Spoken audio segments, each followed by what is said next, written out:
आपण पाहतात कोकण वासियांचा बुलंद आवाज, कोकण गर्जना।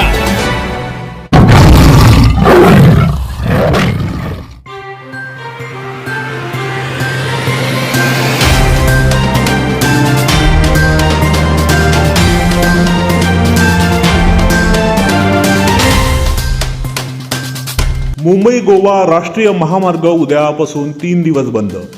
गर्डर बसविण्यासाठी यंत्रणा सज्ज, पर्यायी मार्गाचा वापर करण्याचे आवाहन।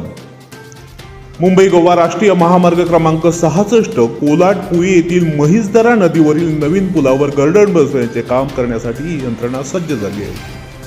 गुरुवार दिनांक 11 ते शनिवार दिनांक 13 जुलै 2024 पर्यंत हे काम करण्यात येणार आहे। या कामामुळे महामार्गावरील वाहतूक 4 तास बंद करण्यात येणार असून वाहतूक पर्यायी मार्गाने वळवण्यात येणार असल्याचे आवाहन प्रशासनाकडून करण्यात येत आहे। मुंबई गोवा महामार्गावरील कोलाड पुई येथील महिसदरा नदीवरील पुलाचे काम गेले अनेक वर्षापासून रखडले होते।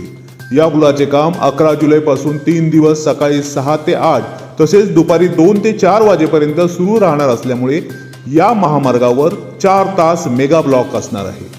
या महामार्गावरील वाहतूक कोलाड, रोहा, भिसेखिंड मार्गे नागोठणे तसेच वाकण, पाली, रवाळजे मार्गे निजामपूर माणगाव या मार्गाने वळविण्यात येणार असल्याचे रायगड वाहतूक पोलिसांकडून सांगण्यात आले आहे। कोकण गर्जनासाठी विश्वास निकम, कोलाड, रायगड।